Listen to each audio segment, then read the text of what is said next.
para la evaluación de huesos largos para una cantidad variable de patologías. Los primeros reportes científicos fueron a nivel de Codilla, quien escribió la técnica para la expansión de huesos femorales en 1905. Luego, Abbott también nos habla sobre la elongación de la tibia en 1927. Sin embargo, Lizarov se conoce como el padre de la distorsión osteogénica debido a que en 1961 fueron aceptados los principios clínicos que actualmente seguimos. Entonces, ¿qué es la distorsión osteogénica? Es una técnica quirúrgica que permite la formación de hueso nuevo entre dos segmentos separados por osteotomía o fractura osteotomía, que serán alargados gradualmente mediante el uso de un aparato denominado distractor para inducir la formación de hueso nuevo. Y ahora, ¿cuáles son las fases de la distorsión osteogénica? Esto consta de tres fases. La primera es la latencia, es el periodo posterior a la osteotomía, que permite el desarrollo del tallo blando. Generalmente es considerado entre 5 a 7 días después de esta osteotomía, en el cual no se realiza ningún procedimiento. Luego se realiza la activación, en donde consiste en la manipulación del dispositivo distractor, generando una reacción secuencial y progresiva. El movimiento por lo general es una velocidad de 1 a 2 milímetros al día hasta lograr la distancia requerida. El otro proceso es la consolidación, que consiste en la conservación del espacio generado entre ambos segmentos de la osteotomía para permitir que se forme un óseo neoformado. El relleno y este adquiere madurez histológica y mecánica. En esta fase, el callo óseo se mineraliza, osifica y es reemplazado por los huesos leves. Existen tipos de distorsión osteogénica, claro que sí. Estas pueden ser de tres tipos: monofocal, bifocal y trifocal. La distracción monofocal es la más conocida, consiste en una osteotomía con tracción de ambos segmentos y generación de hueso en el espacio interfragmentario. Este es el enfoque convencional para el avance del maxilar, del tercio medio facial y el cráneo. Ahora, también existe una distracción bifocal, donde la osteotomía moviliza un segmento óseo adyacente a un defecto purir, que es generalmente utilizado tras pérdida ósea por una resección tumoral o trauma. Y la distracción trifocal es la que crea simultáneamente dos segmentos óseos anexos, los mueve a un defecto a cubrir, uno de cada lado del defecto, lo que se moviliza con un distractor hasta entrar en contacto. Generalmente es utilizado en grandes defectos. Ahora, ¿qué nos dice la literatura?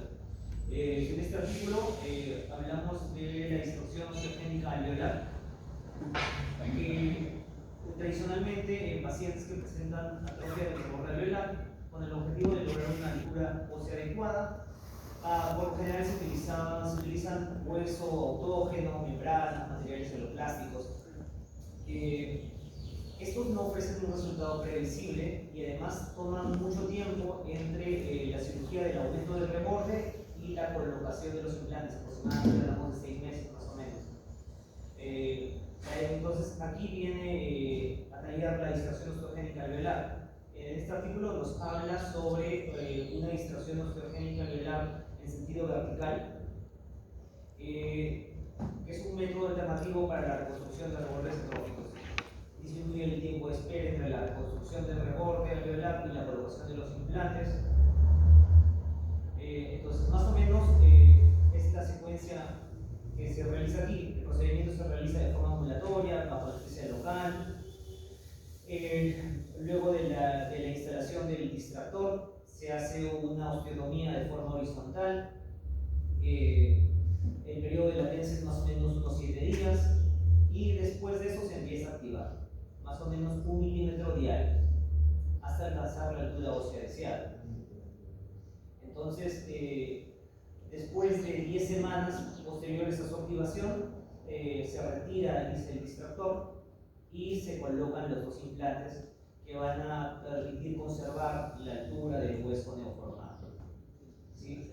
Entonces, esa es una forma de hacer distracción osteogénica alveolar en sentido vertical. Entonces, aquí también podemos observar el promedio de ganancia ósea en milímetros logrado en estos 10 casos que nos habla el artículo fue de 7,7 milímetros.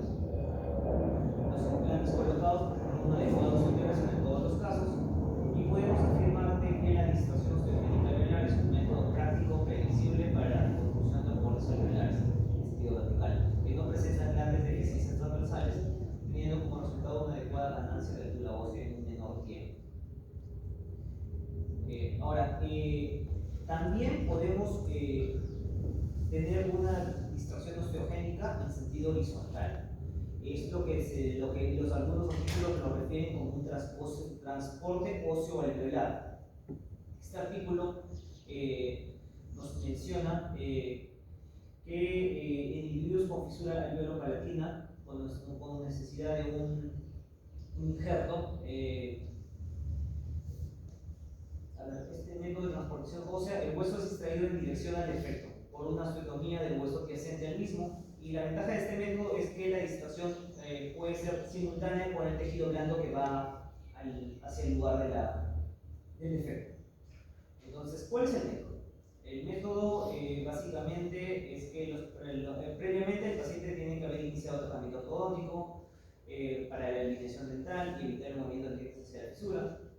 Se coloca un arco palatino, una TP con una extensión hacia la cara palatina de los dientes.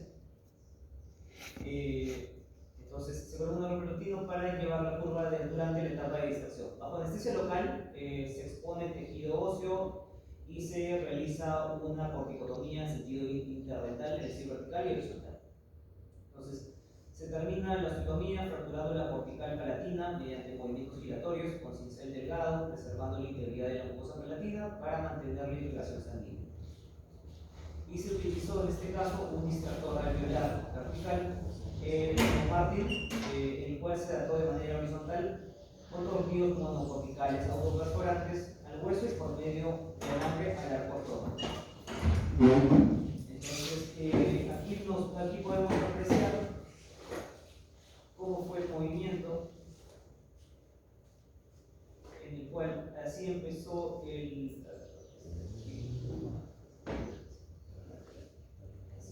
defecto. Colocamos el arco del ATP y como nos apoyamos en dos segmentos, a la medida de que fuimos activando el distractor, se empezó a llevar realizarse el transporte óseo alveolar hacia la zona del defecto.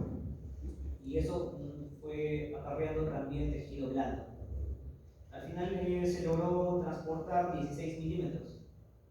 Y esta zona con hueso normal se va a colocar implantes. Entonces, la conclusión es que la transportación ósea es una opción en el protocolo de cierre de la fisura alveolar de pacientes con labio y paladar hendido, sin el riesgo de la pérdida del injerto observado en fisuras amplias. Es una de las complicaciones bastante frecuentes, además de obtener tejido óseo similar en ancho y altura al proceso alveolar adyacente. Es ideal para la colocación de implantes dentales. Y otra de las ventajas que se observan es que es la distorsión simultánea del tejido blando adyacente que va junto con el transporte óseo. A ver, ahora este otro artículo también nos habla de transporte óseo alveolar, de pacientes con hendiduras alveolares, una serie de casos. Entonces, en los pacientes con hendidura alveolar, la distracción osteogénica es una técnica que ha tenido un gran uso para las construcciones de defectos maxilomandibulares. La técnica intraoral de distracción osteogénica, como conocida por transporte óseo alveolar intraoral, usada para tratar hendiduras alveolares, después de los 13 años, evitan todas las complicaciones relacionadas con las técnicas de injertos secundarios tardíos como la infección y la fisura oronasal. Entonces, el propósito de este estudio fue describir los resultados de la técnica de transporte óseo alveolar intraoral en el cierre de la hendidura alveolar con pacientes labio paladar heridos con más de 12 años de edad, que no habían recibido ningún tratamiento previo. Los criterios de inclusión para este estudio fueron pacientes con diagnóstico de fisura alveopalatinas no asociadas a síndromes y pacientes que no presentan ninguna contraindicación médica para la cirugía de implantes. Entonces,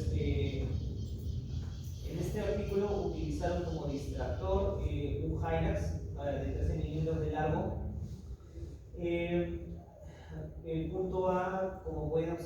trazo fijo al maxilar y el otro va hacia la banda ortodóntica, el lugar donde queremos realizar el transporte óseo. Entonces, se puede observar en la siguiente figura 4 que se realiza el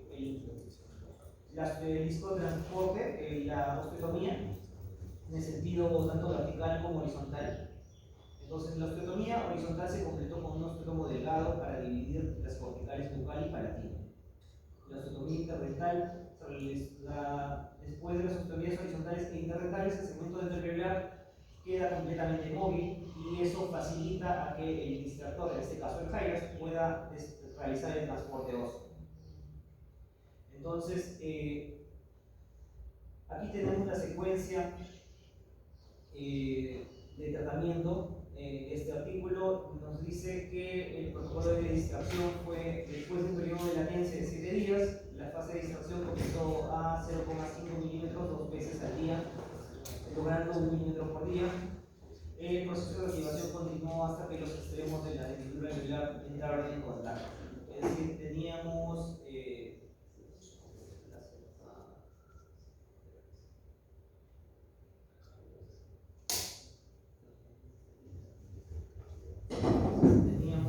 un distractor tipo gyrus en este lado aquí y teníamos otro distractor tipo gyrus aquí. Entonces se fueron activando hasta que se pudo cerrar la hendidura.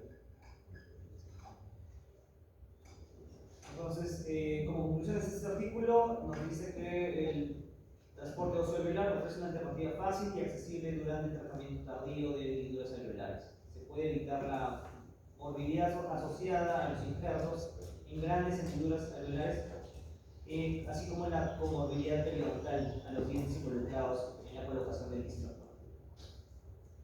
Ahora, cuando queremos hablar sobre distracción osteogénica del tercio medio facial, se ensayó por primera vez en animales empleando distractores externos en 1995 por Rachel y colaboradores.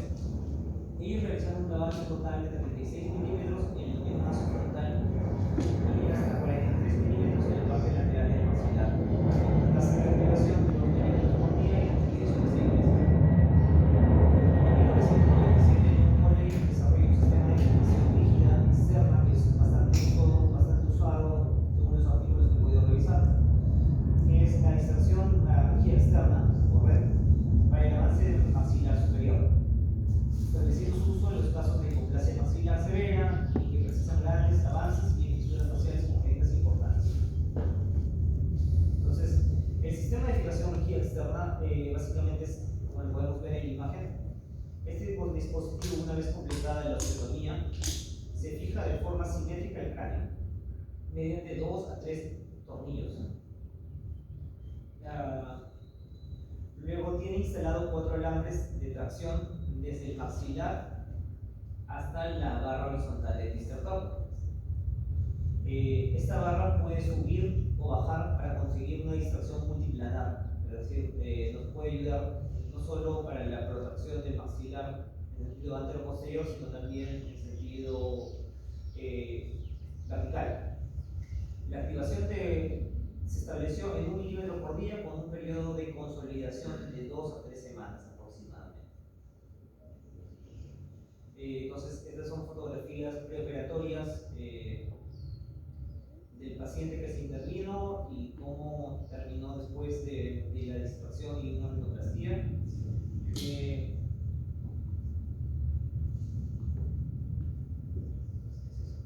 Entonces, acá tenemos otro artículo donde nos habla sobre distracción osteogénica del tercio medio facial, una serie de reportes de casos clínicos. Lo que pudimos rescatar de este artículo fue de que, bueno, este artículo nos habla de un paciente de sexo masculino, 15 años de edad, que tenía el síndrome de Guartani, trisomía 8, falta de desarrollo del tercio medio facial y fisura labio palatina derecha, operada. El paciente registró un historial previo de cirugía de distracción osteogénica alveolar. Para la planificación prequirúrgica consideramos un software de planificación para simular el diseño de las tornillos maxilares, los movimientos esqueléticos requeridos, la selección del distractor óseo apropiado y su localización tridimensional, como se puede observar en la imagen. Entonces, según el software, nos pudo enviar cómo teníamos que hacer la osteotomía y cómo tenía que hacer la colocación de los extractores.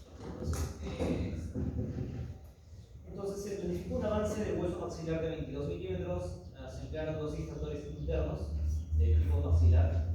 A esta diferencia del artículo anterior, que fue de forma externa, ustedes nos hablan de extractores internos de tipo maxilar tipo telescópico, donde se realizó la fractura quirúrgica tipo Lefort 1, igual que el artículo anterior, para realizar la movilidad del hueso maxilar. Se instalaron los dos extractores de tipo maxilar telescópicos según la planificación. 5 días posteriores a la cirugía se inició el periodo de activación de los extractores a 0,5 milímetros cada 12 horas. Transcurridos 60 días con los extractores óseos instalados, el hueso maxilar logró una distracción final de 22 milímetros. Entonces aquí podemos apreciar imágenes extraorales pre y post quirúrgicas del caso clínico, donde sí hay una mejoría bastante considerable.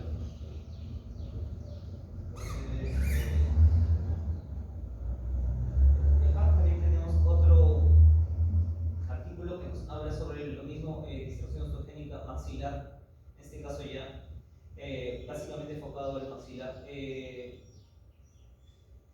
donde nos habla que en la publicación de 1997 de Pole y Figueroa establece las indicaciones para la distracción osteogénica maxilar con red, en las cuales se encuentran deficiencia maxilar severa en sentido transversal, vertical y horizontal, requerir un avance maxilar mayor de 8 a 10 milímetros, fisuras palatinas con tejido cicatricial severo y con bajo faríngeo, fisuras labiopalatinas bilateral con premaxila inexistente, rudimentaria o desdentada, edad mínima que asegure una dentición temporal completa, morfología y posición mandibular normales, relaciones mandíbulas cervicales normales, también claro. Listo, a ver, un segundo. Sí. Bueno, estaba esperando algo del material que vas a comentarnos. Bueno, lo que estás mencionando. Me hubiese gustado al inicio, ¿no? O sea, ¿cuáles son las indicaciones? ¿Cuándo uno considera la necesidad de hacer distracción? ¿Cuándo? O sea, siempre hay que partir o sea, ¿cuál es su necesidad? O sea, si bien es cierto, nosotros tenemos esta necesidad de trabajar como propuesta de tratamiento de la distracción ósea más específico alveolar, que lo has mostrado en un artículo interesante, pero a raíz de que parte de que el injerto óseo alveolar, que en su momento es otro tema, tiene sus indicaciones, sus riesgos y su pronóstico. O sea, no todos los injertos óseos alveolares tienen un buen pronóstico. Y es por ello que se refuerza esta necesidad de la distracción ósea enfocado en la odontología y especialmente en los pacientes fisurados. Y todo parte del diagnóstico. Ahora, la pregunta es, ¿en qué casos? ¿Todos los pacientes son candidatos para distracción? También es importante, o sea, si bien es cierto, vamos a encontrar mucha información de reporte de casos, series de casos sobre distracción, y muchos de ellos quizás así con resultados clínicos muy interesantes, positivos. Pero acá hay algo más que nosotros tenemos que entender, y lo vas a hablar en una diapositiva. ¿Cuáles son las fases de la distracción? Eso tiene que quedar claro. ¿Cuáles son esas fases que he mencionado? Latencia, la primera. ¿Qué pasa en esa fase? ¿Por qué? ¿Por qué se tiene que... ¿qué significa? ¿Qué representa? ¿Qué explicación tiene esa fase de latencia? Para nosotros, como digo,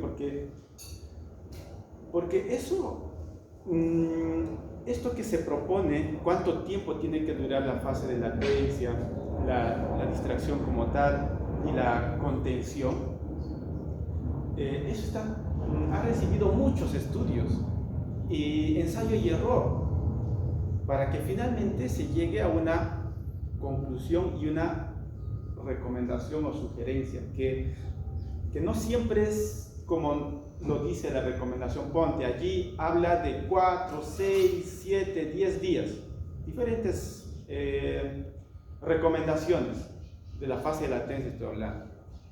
Y la pregunta, de esas diferentes propuestas de números, hay uno que se podría decir están en los protocolos. Ahora existen, no se imaginan, colegas, en los hospitales están trabajando bastante las guías. Para cada procedimiento tiene que haber una guía. Es que están habiendo tantas denuncias, colegas, tantas denuncias, que ahora todo se está protocolizando. Ya no todos imaginarán, para cada cosa que vamos a hacer, entonces todo tiene que existir una guía. Entonces, dentro de la guía de práctica de distracción, o sea, hay una fase de latencia que dura de 7 días. La pregunta es, ¿qué sucede allí en esa fase? La formación. Ahora, desde el punto de vista histológico, se tiene que respetar, porque finalmente la pregunta, ¿quién hace todo este proceso de la distracción? ¿Quién lo hace? ¿Es el cirujano maxilofacial? Una posibilidad, lo hacen los traumatólogos, por ahí cabeza y cuello, y podría haber también otra especialidad. ¿No sé? Entonces, si bien es cierto, es un procedimiento que lo va a realizar, póngase, el maxilofacial, pero eso no significa que nosotros no tengamos el conocimiento de la biología celular que se produce. O sea, ¿por qué hay que esperar? O sea, ¿por qué no le puedo hacer una activación de inmediata? Es la pregunta.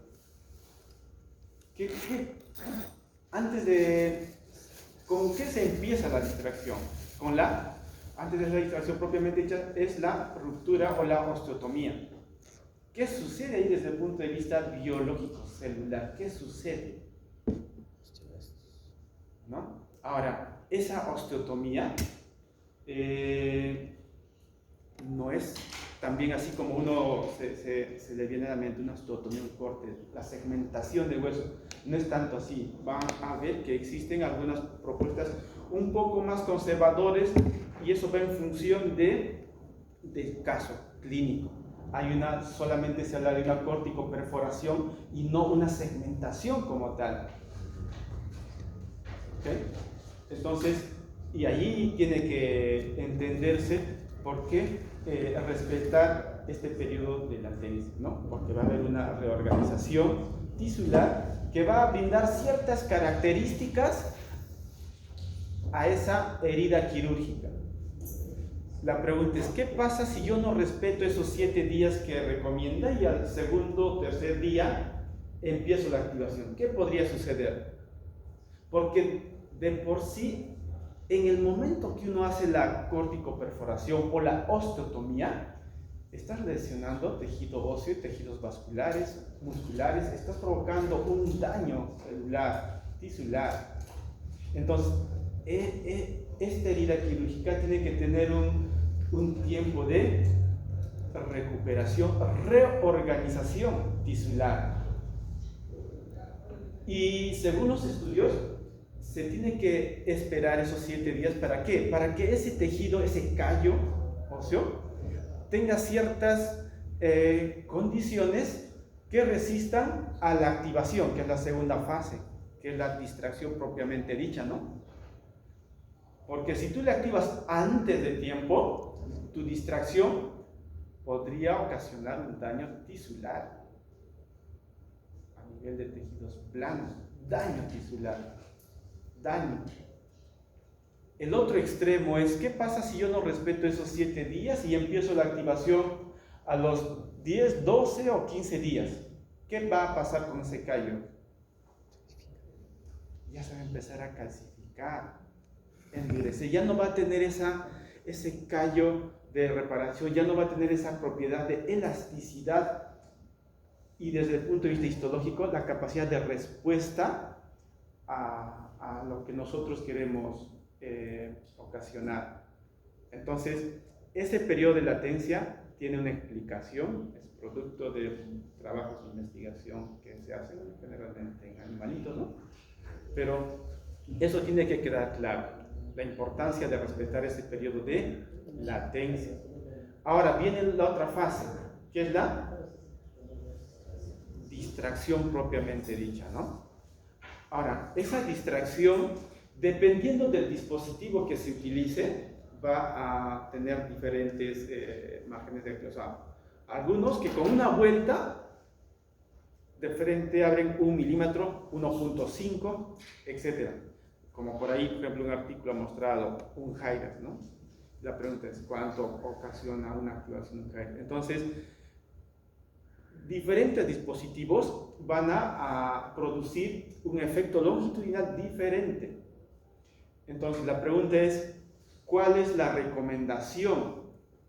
O sea, es lo mismo hacer una activación ya. Hoy día a mí se me provoca activar 2 milímetros y mañana 1, pasado mañana 3, y así.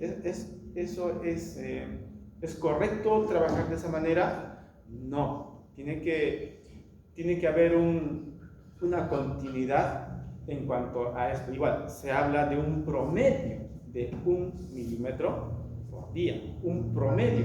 Y ese milímetro también va en función, ya estamos hablando del tipo de dispositivo, la cantidad de activación va en función qué reparo anatómico, qué estructura ósea estás trabajando. No es lo mismo hacer una distracción ósea alveolar a hacer una distracción ósea del tercio medio facial, porque allí ya son otro tipo de estructuras más complejas, la fuerza que necesita es algo diferente.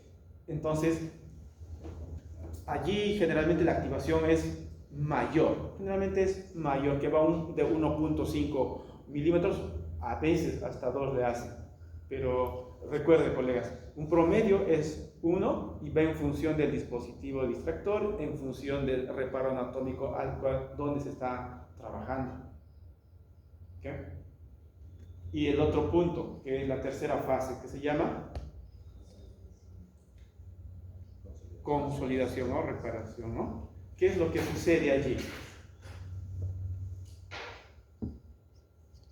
¿No? Sigue este proceso de reorganización ósea, la calcificación y la formación de tejido óseo, que finalmente este tejido óseo que se va a formar de alguna manera va a actuar también de contención. Y dentro de las recomendaciones que se hacen en las activaciones, colegas, también hay una recomendación de hacer una sobreactivación, pensando en el tema de la recidiva. Y más aún si estamos trabajando en pacientes fisurados, que sabemos que los pacientes fisurados a la edad que llegan, un promedio de 10 años,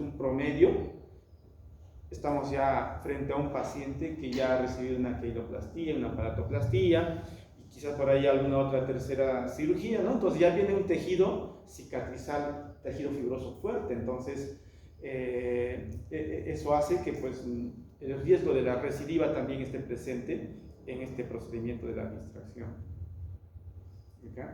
Entonces esta parte es importante cuando está indicado, porque ahora no sé si habrá una diapositiva más adelante, pero la pregunta es también ¿cuáles son las contraindicaciones? ¿No es cierto? Porque finalmente un dispositivo te va a llevar a la estructura hasta donde tú quieras, pero hay que ver también el riesgo-beneficio que eso implica, ¿no? Entonces, eso que vaya quedando sí. ¿Qué rango entonces más o menos estaría implicado la distracción? Partamos por una pregunta general, ¿no? Digamos, la pregunta es, ¿a partir de qué edad se puede hacer la distracción? Así como tema grande, distracción, ¿a partir de qué edad se puede hacer? En general, si no hay fisurados, pero en general.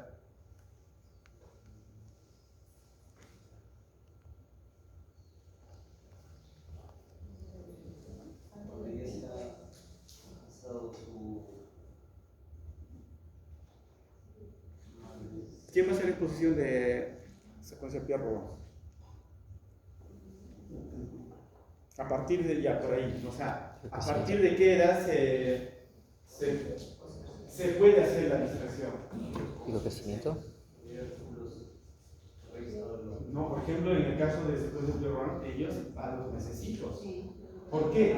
Porque va en función de la necesidad. O sea, la distracción se puede hacer a cualquier edad, va en función de la necesidad, va en función de la necesidad. O sea, la pregunta, ¿se podría hacer una distracción en un paciente fisurado a los 5 años? En teoría sí, pero la pregunta, ¿habrá condiciones de maduración ósea, dentaria, maduración, desarrollo corporal, que el paciente pueda aguantar y resistir. ¿Habrá las condiciones? No, todavía no, porque recuerden, son dispositivos, incluso este es un dispositivo. Inicialmente, el distractor externo rígido, puro, se apoya en calota craneal, hueso maxilar, jala. Ahora hay el otro es el híbrido. ¿El híbrido qué es? Se apoya con un aparato dentoalveolar, ¿no? Como protege, o sea, y es un híbrido. Sí.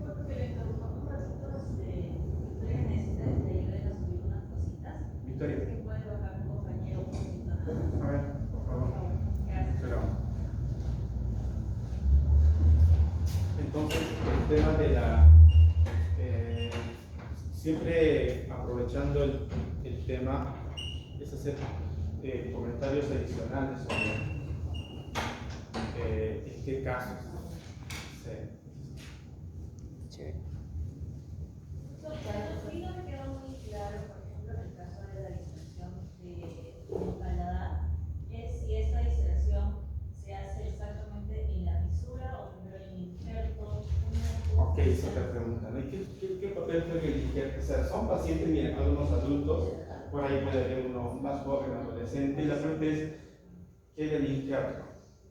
¿Cuáles son las...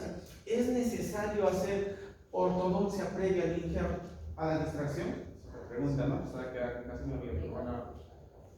Para el transporte alveolar, según lo que refiere la literatura, sí, porque si no seguiría de forma lineal. Entonces, el arco le ayuda a que siga en la forma. Dependiendo qué tipo de distracción ósea vas a hacer, ¿verdad? Porque sí, hay casos donde tú tienes que preparar a las piezas dentarias, hacer el alineamiento y nivelación para que tus segmentos alveolares estén guiados, se avancen de manera guiada. Los arcos actúan como unas rieles y van a permitir el desplazamiento de los segmentos maxilares, ¿no? Ahora, hay casos donde es un tema de escuelas. Hay médicos de cabeza y cuello que te llega a ti el paciente cuando ya le ha hecho la distracción maxilar o facial, te llega así. Entonces viene y bueno, si bien es cierto, ellos de alguna manera han hecho ese avance de tejido óseo, pero viene con una malusión, se me entiende, pero sin una actividad. Hay una recomendación de hacer esa preparación previa, ¿no? Ese alineamiento de las piezas dentarias para que durante la distracción esas piezas dentarias también sirvan de guía hasta dónde quiero llegar, cómo finalmente quiero llevarme el caso. O sea, te sirve como referencia del avance hasta dónde vas a llegar. Como les digo, hay escuelas, hay especialidades que a veces trabajan solo, ¿no? Y luego te lo mandan para que se les continuidad. La idea sería siempre un diagnóstico inicial, pero multidisciplinario, y hacer un plan de trabajo donde pues cada especialidad tenga claro qué es lo que va a trabajar en un determinado momento, ¿no? Entonces, bueno, me preguntaban sobre la distracción maxilar. Claro, yo veía que lo colocaban en el segmento alveolar, pero no sé si también era en el paladar. La duda es si es el alveolo mismo o la distracción, a qué altura se hace esa distracción. No sé. A ver, entonces le ve la imagen, no sé si es lo que yo estoy pensando, la pregunta que Claro, por ejemplo, ahí justo está en la distracción, justo está en la zona de la fisura, ¿cierto? hay dos distractores ahí, creo, o uno, Sí, dos. Como que el segmento mayor, la fisura está en el lado derecho, ¿no? Entonces acá lo que han hecho es migrar bien los dos caninos y premolar, han avanzado, y acá hay el espacio de la distracción. Pero creo que la distracción se hace dentro de uno de los segmentos de la maxila, no en la misma fisura. No, exacto. ¿Cierto? Sí. Debe cerrar la fisura.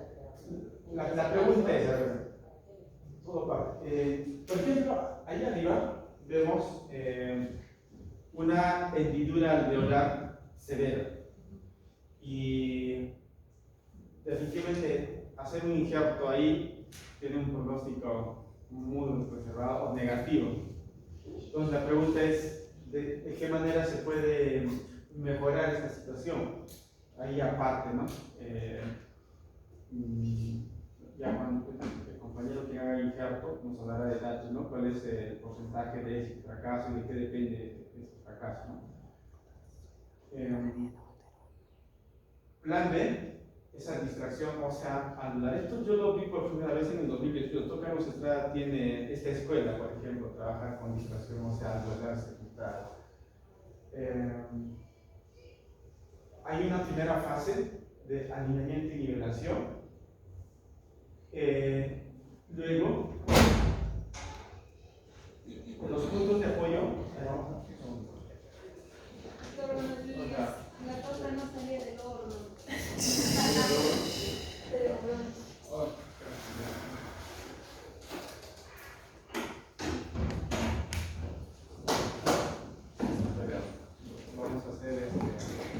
Vamos a manera de congraciarnos con Victoria por el sacrificio que ha hecho.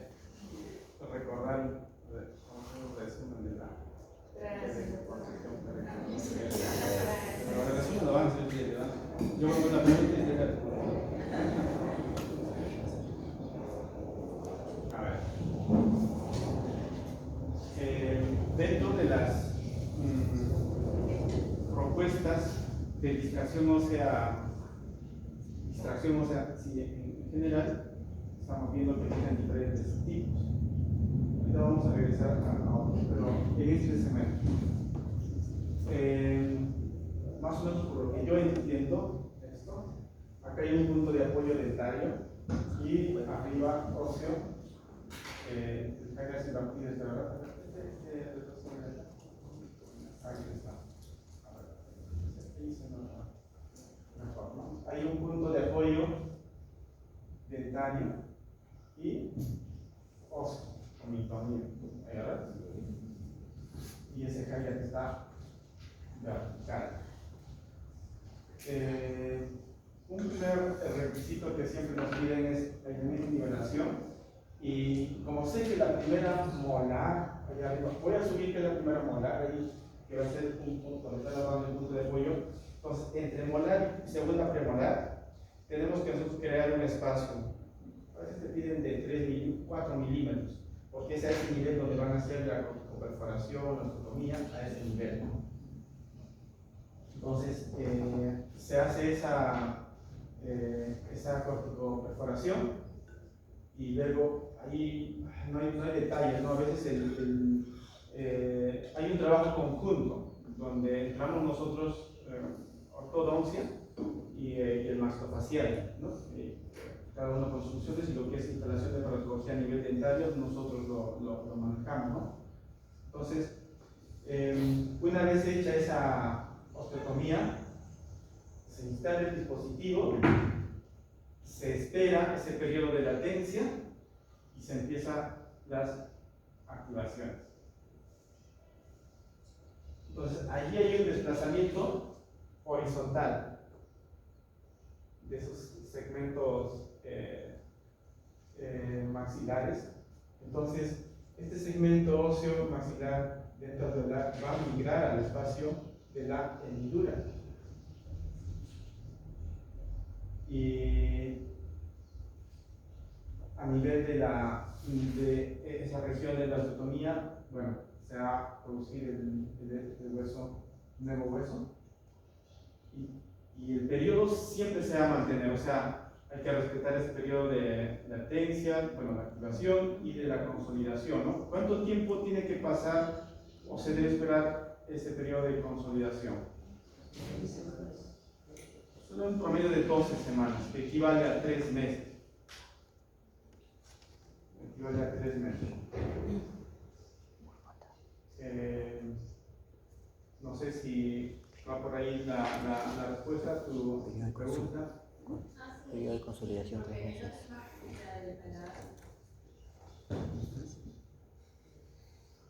Sino que mi duda no tenía muy claro exactamente dónde se hacía la distracción. La osteotomía y la corrección de creación. Ok.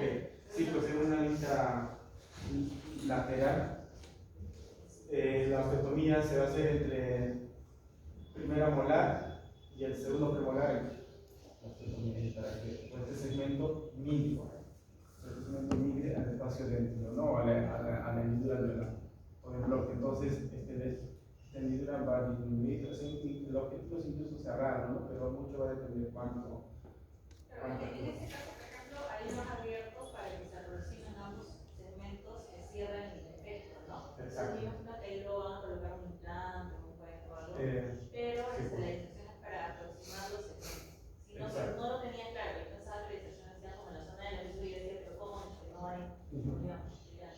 Ya quedó claro, ¿no es cierto? La idea es que esa distracción ósea alveolar migre a la hendidura alveolar, a la fisura alveolar, migre. O sea, esa hendidura, esa fisura alveolar se cierre producto de la migración del diente y alveolo. ¿Cierto? Esa es una propuesta que, como les dije, la entendí con el doctor Estrada. Muy bien, entonces, hasta acá, ¿alguna otra pregunta? La importancia, ya sabemos las indicaciones cuando uno considera la necesidad de hacer una distracción ósea. Entonces, una consulta, cuando los segmentos se afrontan, ¿se le hace algún tratamiento de repente? ¿Se le ponen colgada? Allí, incluso allí, mira, es buena pregunta. Es un trabajo multidisciplinario. Hagan de cuenta que esos dos, la hendidura alveolar, esa fisura alveolar se llegó a juntar. Entonces la pregunta es, pero por acá hay tejido gingival que lo recubre y acá se me falta. ¿Cómo va a quedar eso? Y ahí juega un papel de cirugía plástica. Hacen como una especie de gingivoperiostoplastia, potencia y lo unen, ¿no? Entonces, es un trabajo en conjunto. O sea, ahora, si esa hendidura, esa fisura alveolar, que estaba 10 en un inicio, o estaba 15 y se afrontó hasta, ponte 5, ya no se pudo más, 5, entonces, esa hendidura alveolar de 5 ya es menor, incluso ya candidato, se podría proponer un injerto óseo convencional, ¿no? Porque ya la brecha es menor, ¿no? Ya va a tener mejor pronóstico el injerto, o sea, por ahí también se puede trabajar. Muy bien. Sigamos avanzando a ver.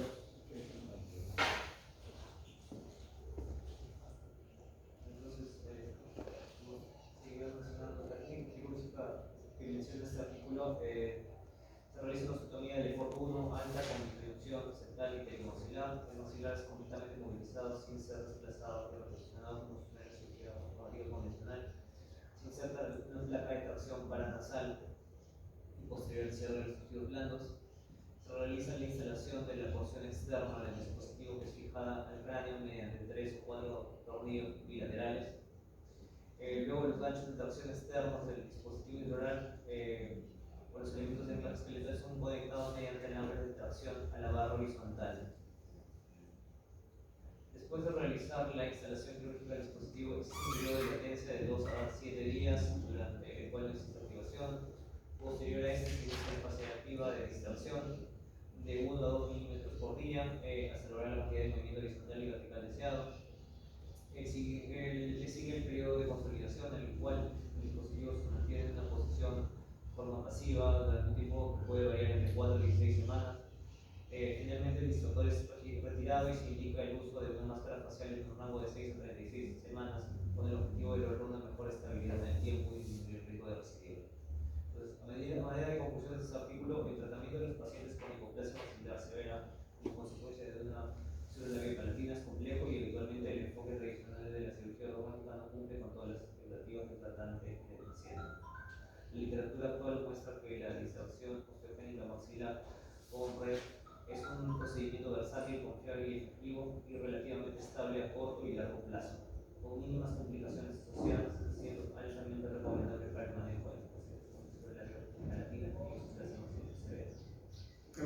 poquito aprovechando esa imagen que tienes. Acá, por ejemplo, en la última parte, para empezar, es la instalación de este tipo de distractores rígidos externos, se hacen en sentido general. Bueno, ahora este dispositivo que ustedes ven es un dispositivo reutilizable. Ellos lo utilizan, o sea, el hospital tiene uno o más, o puede tener hasta dos, pero lo utilizan porque es costoso. Bueno, se entra a sala para hacer la instalación y ahí está su periodo de latencia, la activación de 1 o 2 minutos por día, y se supone que la instalación del centro quirúrgico, el paciente pasa a recuperación, se hospitaliza una semana, el periodo de latencia, y a partir de la segunda semana empieza la activación, y la activación es intrahospitalaria, porque es estando el paciente hospitalizado. Por 2 o 3 semanas más está el paciente hospitalizado, las activaciones lo hace el cirujano quien ha operado, ¿no? 2 o 3 semanas. Una vez que terminan las activaciones, le dan de alta al paciente, y el paciente se va con el dispositivo, con el tejido externo, se va a su casa con las indicaciones, con el cuidado, antibiótico, y te dan toda la indicación para evitar una infección o un riesgo de accidente también, porque imagínense que haga ciertas actividades y los cuidados que debe tener, ¿no? Muy bien, entonces le sigue el periodo de consolidación de 4 a 6 semanas. Estamos hablando de 3 meses promedio, o sea, 3 meses el paciente va a estar en su casa con el dispositivo. Y durante todo este tiempo, o sea, en el caso de que el paciente tenga algún dispositivo interno, intraoral, nosotros tenemos que dar un control. Es un paciente que lo podemos ver de manera ambulatoria. ¿Ok? Ahora, pues digo, obviamente va a tener sus controles por la especialidad que nos está tratando, pero eso no significa que nosotros seamos ajenos. O sea, tenemos que hacer esos controles del paciente. Ahora, finalmente, el distractor es retirado, igual, en centro quirúrgico, se programa el retiro. Se indica el uso de una máscara facial como un aparato de contención, una máscara de Petit, en el caso de que se haya hecho una distracción anterior maxilar para evitar que recidive, contrarrestas ese efecto, ¿no?, de la recidiva. O también si es un paciente portador de braque, mira la importancia de esa ortodoncia pre-distracción. Si es un paciente que está braqueado, entonces tú esa estabilización o el control, o la estabilización básicamente para evitar la recidiva, lo haces uso con elásticos intermaxilares de clase, ¿no?, para contrarrestar esa recidiva, ¿no? Con el objetivo de lograr una mejor estabilidad en el tiempo y disminuir el riesgo de colegas. El riesgo recidivo existe, esto me ha pasado. Ellos hacen esa distracción interesante, ¿no? Uno ve y de pronto le retiran eso, y si no hay control, algunos casos que ellos lo han tratado así de manera independiente, llegan por distracción para que la ortodoncia continúe, y de pronto tú haces el análisis porque hay un control tomográfico, un antes y un después de la distracción. Te llega el paciente y empiezas a hacer la tomografía, no cuadra, ¿no? ¿Qué ha pasado? La recidiva, colega, recidiva. Por más que haya tenido sus 3 meses de contención, recidiva. ¿Por qué? Porque la pregunta es, ¿cómo se ha dado esa contención? A veces cabeza y cuello no hace esa contención que se recomienda, hacer uso de esa máscara de protección o de contención, o el elástico intermaxilar, no lo hace. Entonces, como no tiene esa contención de apoyo, pues recidiva. Entonces, a veces hay casos que, incluso una propuesta con estos distractores es de que si el caso es leve a moderado, luego de la distracción, el caso sea resuelto como ortodoncia y ya no necesite una cirugía ortognática. En el caso que sea muy severo, ok, entonces la distracción sí es una primera fase. disminuir la severidad del caso, porque ¿cuánto de información se puede, hasta cuánto puede distraer ahí? Sale un promedio de 12, pero 10, ya 10 milímetros. Pero ¿qué pasa si tu paciente tiene una discrepancia mayor a eso?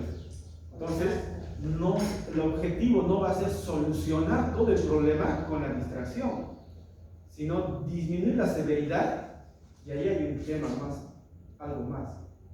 ¿Cuál es el sustento fuerte de la distracción para que no sea todo quirúrgico ortognático?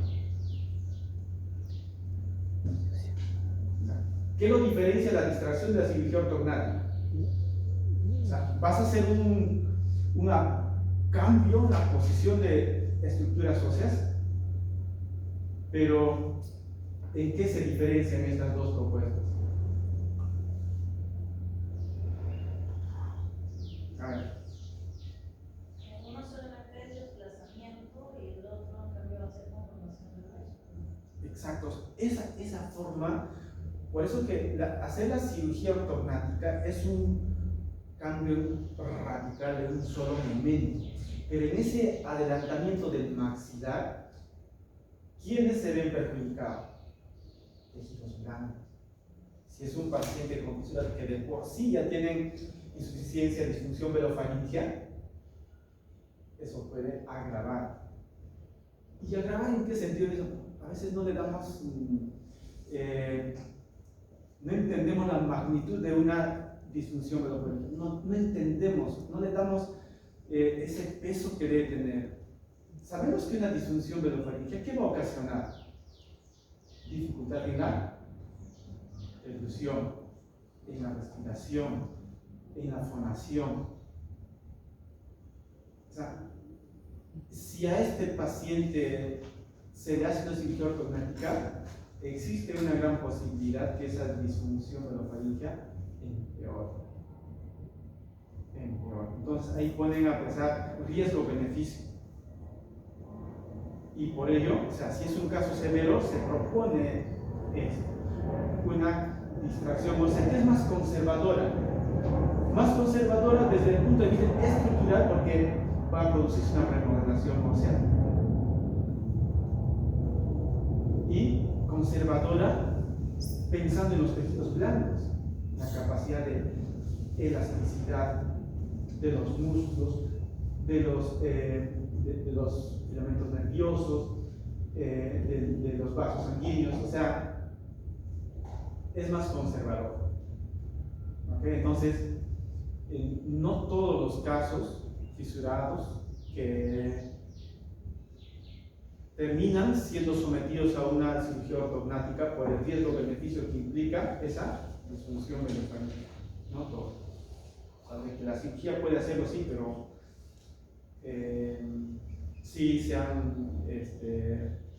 sí he tenido la oportunidad de ver pacientes que luego de una distracción el problema de la rinolaria se les ve incrementado luego de la distracción.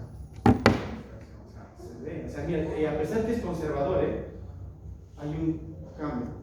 Imagínense con la cirugía ortognática. Eso tiene que estar planificado en el trabajo de a propósito de eso, he conversado ya con una fisioterapeuta que trabaja con fisuraditos. Le hice la propuesta de que para que nos dé una clase, no me han respondido todavía, pero nos parece. Muy bien, vamos. Bueno, en este otro artículo el propósito de este trabajo fue presentar los casos de pacientes con secuelas de labio alveolar hendido que se han sometido a disección transgénica y observar el avance y estabilidad maxilar vida en 2 años.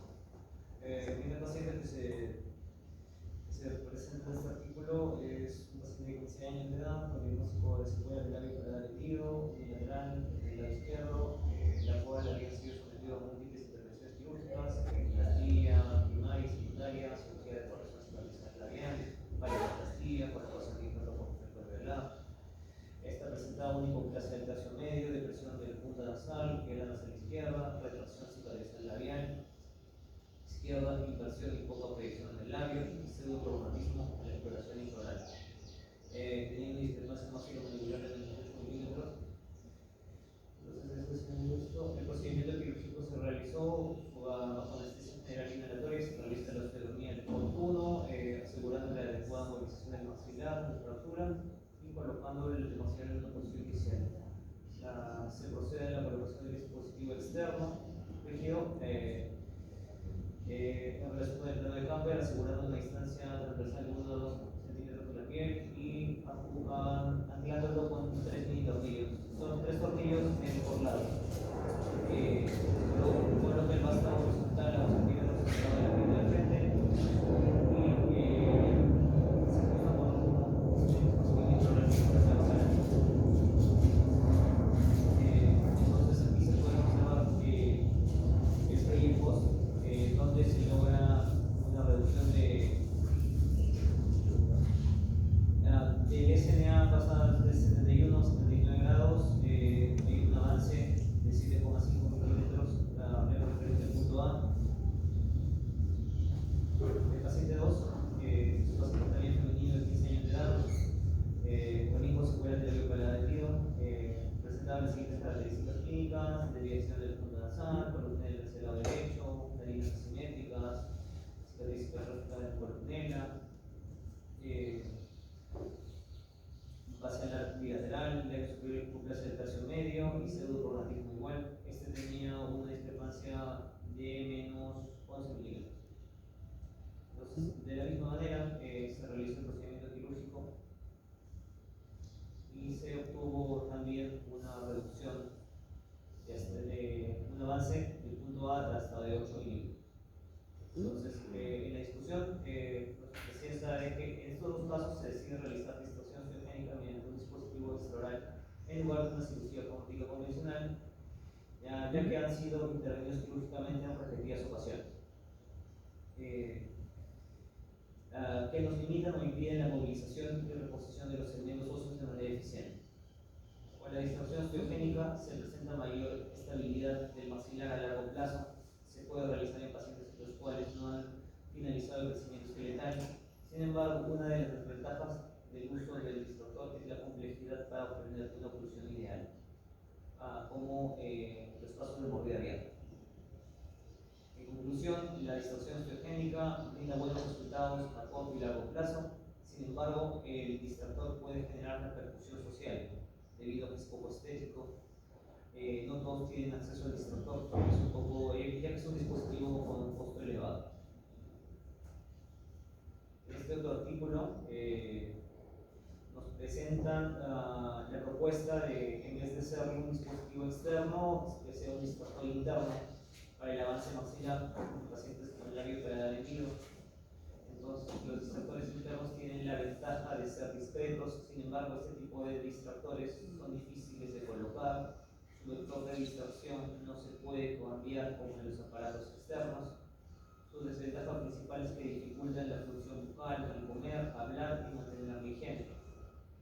Entonces, el objetivo de este trabajo fue diseñar un distractor maxilar intraoral que requiera de una sola cirugía para su implantación y funcionamiento, y que su retiro sea fácil, que no requiera de una segunda cirugía, que logre avances de hasta 20 milímetros, que sea flexible en cuanto a sus vectores de distracción y que su volumen sea menor al de otros distractores. O sea, el distractor ideal.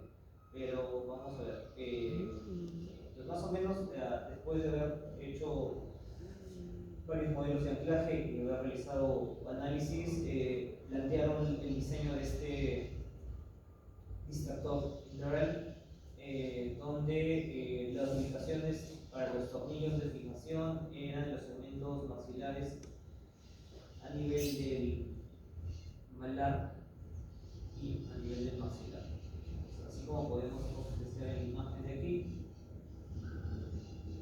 tiene un tornillo distractor, un tornillo de fijación para el nivel del malar y otro para el maxilar. Entonces, la manera de conclusión de este artículo nos plantea que el diseño del aparato distractor maxilar interno para pacientes con el labio paladar hendido denominado J1, bajo la metodología planteada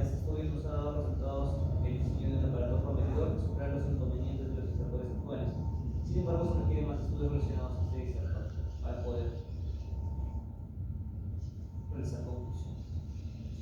No, sería, o no se puede. Gracias. El tema de la... dos cositas ahí. Cuando uno hace una distracción ósea alveolar segmentada, el objetivo es cerrar la hendidura alveolar. ¿A expensas de qué? De ubicar piezas dentarias donde no es su lugar adecuado, ¿no? O sea, ya tu premolar va a fluir con tu canino, o premolar con tu molar, y hay un tema desde el punto de vista dentario para la oclusión y para nosotros, para la ortodoncia, para la finalización. Entre comillas, es un dolor de cabeza porque vas a finalización es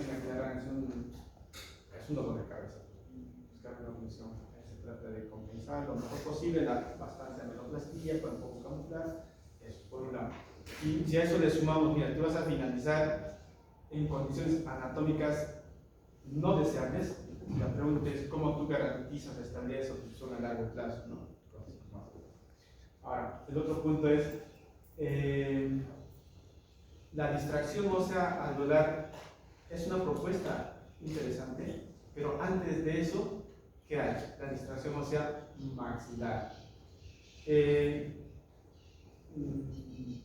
Cuando el paciente es sometido para un avance maxilar, ¿qué hace la osteotomía? Una mejor. Estos pacientes fisurados, no todos son candidatos para hacer una D-for-1 convencional, por eso se habla de D-for-1 alta. ¿Por qué? La pregunta ¿por qué? Cuando uno hace el D-for-1 convencional, recuerden ustedes el peor escenario, es un fisurado bilateral. Hay tres segmentos óseos, maxilar derecho, izquierdo y la premaxilar. Cuando hace la D-for-1, prácticamente esta premaxilar se va a desarticular y esa premaxila corre un riesgo de necrosis por la D-for-1. Por eso que ellos hacen una D-for-1 más alta para de alguna manera mantener la estructura de esa premaxila y no se desarticule con el bomber que puede estar y no corre ese riesgo. O sea, por eso no todos los fisurados bilaterales son, su pronóstico es muy favorable cuando van a ser sometidos a una cirugía ortogonal. Que con los unilaterales de alguna manera hay un mejor pronóstico, pero con los bilaterales no. Entonces, una vez más acá toma bastante peso importante la extracción ósea.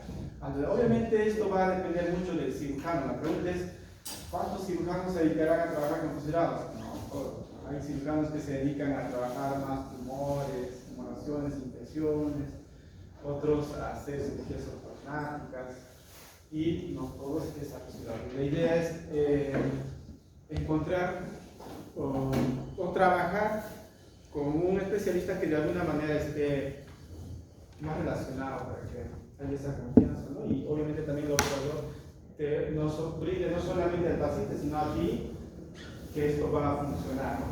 De esa confianza de que está en buenas manos y que esto va a tener un diagnóstico favorable. Porque el día que hay una complicación, nosotros como parte del equipo estamos involucrados en la como deseamos. ¿Alguna pregunta allí? Colegas, en la primera parte tiene que quedar bien claro. Las fases de tienen que quedar bien claro. Lo voy a avisar.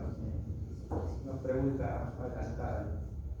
Pero van a ver bien esta parte de lo que es la biología celular. ¿Qué más? Las indicaciones, contraindicaciones, las edades, ¿no? Por ahí creo que no terminé de responder, creo que lo hizo. Las edades, ¿de qué edad se puede proponer? Habíamos respondido inicialmente que la extracción se puede hacer a cualquier edad, pero la pregunta es: ¿de qué edad es, de comillas, más tolerable? ¿Verdad? Siempre se habla de dentición vista tardía o dentición permanente joven. Y si eso, ahora, ¿es necesariamente prerequisito que ese paciente tenga injerto óseo-alveolar antes de la distracción? Eso depende de la escuela. Como les digo, hay médicos que no, lo trabajan sin injerto, pero por allí hay otros cirujanos que sí, sí lo tienen en consideración, ese injerto óseo-alveolar y luego. El injerto estamos hablando de los 9 y los 11 años. O sea, hacer una distracción ósea a un paciente de 12, 13 años más, ya es un adolescente, más tolerable, ya puede colaborar para el uso de estos dispositivos, que por cierto no es nada agradable. Ya sean los distractores externos o los internos, son de alguna manera desagradables. No es tan bonito como lo vemos allí en la foto, pero no vemos el detrás de, o sea, qué es lo que ha pasado, si hubo infección, computación, no sabemos, pero de que no es nada agradable, no es nada agradable. Entonces, el tema de la distracción, por eso se maneja un promedio de 12 a 14 años, es una edad más tolerable. Por el posterior a la distracción, O sea, podría ser como digo, para nosotros como ortodoncistas sí, que tenga su injerto. Sí, porque un paciente no puede llegar a los 13, 14 años sin injerto, porque se supone que nosotros tenemos como objetivo orientar al paciente y decirle, ¿sabe qué? Va a necesitar diferentes cirugías y pues entre los 9 y los 11 años tiene que ser el injerto. Ahora, siempre hablamos de una... ¿Por qué al injerto, cirugía de injerto óseo secundario? ¿Por qué le llaman? O ya no me quiero adaptar con ese tema, pero tiene aplicación, ¿no? ¿Por qué a la quiroplastía y a la aparatoplastía lo dicen cirugías primarias? ¿Por qué al injerto se dice secundario? No, adelante, doctor. Déjalo más sobre esto de la diferenciación coleal.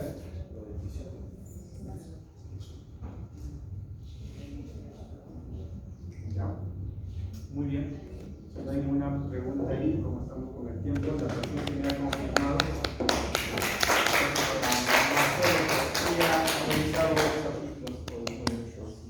Yo sigo